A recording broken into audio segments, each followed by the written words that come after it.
अब बात करते हैं यतिन से। यतिन के पास एमएससीआई की कुछ डिटेल्स है जहां पर कल बड़े फेरबदल हो सकते हैं, कुछ रीशफलिंग होने की बात है और जोमेटो उसमें एक नाम है जिसपे भी हम चर्चा भी कर रहे थे। 4% की तेजी देखने को मिल रही थी। यतिन, रीसेंट की जितने भी इंटरेस्टिंग कंपनीज रही हैं, चाहे आईआरसीटीसी हो, जोमेटो हो, इनके नाम अब शामिल होने की बातचीत है एमसीएक्स में, एमएससीआई में। क्या अपडेट है आपके पास, क्या डिटेल्स? देखिए, आज देर रात को एमएससीआई के बदलाव के घोषणा एमएससीआई करेगा। जहां तक कि भारतीय बाजारों का सवाल है, कल खुलते में ही सारी लिस्ट हमारे को आ जाएगी कि कौन से शेयर्स इंक्लूड हुए, कौन से शेयर्स एक्सक्लूड हुए हैं। और जहां तक कि ब्रोकरेजेस के अनुमान का सवाल है, उनको लगता है कि लार्ज कैप्स में अगर आप देखें तो इंक्लूजन्स में आपको दिखेगा टाटा पावर, एसआरएफ, एम्फोसिस और गोदरेज प्रॉपर्टीज। तो ये वो 4 बड़े नाम हैं, खास करके वायदे बाजार में, जहां आपको इंक्लूजन होता हुआ दिखाई देगा। और ये जो 3 स्टॉक्स मैंने कहा, उसमें लगभग 200 से सवा 200 मिलियन डॉलर यानी कि 1500 से 1700 करोड़ रुपए के आसपास के इन्फ्लोज आपको नजर आते हुए दिखाई देंगे। जहां तक कि इमर्जिंग कंपनीज हैं, नई कंपनीज हैं, वहां माइंडट्री, आईआरसीटीसी और जोमेटो, ये 3 नाम हैं जहां आपको लगभग 150 से 200 मिलियन डॉलर्स के आसपास के इन्फ्लो आते हुए दिखाई देंगे। खास करके जोमेटो, जिसकी आप बात कर रहे हैं, 150 मिलियन डॉलर यानी कि 700 से 800 करोड़ के बीच यहां बाइंग इन्फ्लो आपको आता हुआ दिखाई देगा।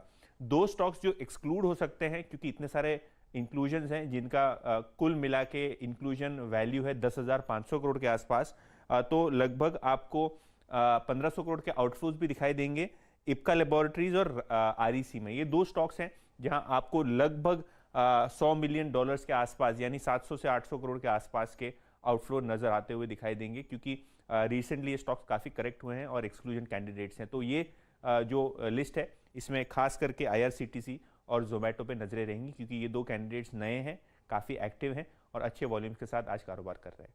और दूसरा है जोमेटो। नंबर्स के बाद 3-3.5% की तेजी यहां देखने को मिल रही थी और अभी तेजी और बड़ी है, डिहाई के आसपास वो भी पहुंचता हुआ दिखाई पड़ रहा है। गाबा सर, क्या करा जाए जोमेटो में और मुथूट फाइनेंस में? जोमेटो मैं चार्ट निकाल लेता हूं, जोमेटो का ZOM, जोमेटो यस अच्छा लगता है मुझे। 138 का स्टॉप लगाइए, 150 पॉसिबल। यस, जोमेटो अच्छा है। और दूसरा एक क्विक कॉल सुमित जी, जोमेटो पर भी इसके नतीजे पर आए हैं और ब्रोकरेजेस भी काफी पॉजिटिव हैं इस पर।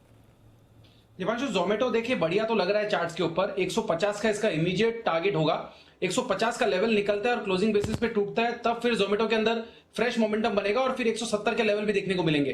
फिलहाल एक रेंज पकड़ के चलें, 135 के आसपास अगर बाय करते हैं तो 150 का टारगेट होगा और 125 का और 128 का नीचे में सपोर्ट है। तो 125 का लेवल जब तक नहीं टूटेगा तब तक जोमेटो में लॉन्ग होल्ड करना है 150 के इमीडिएट टारगेट्स के लिए।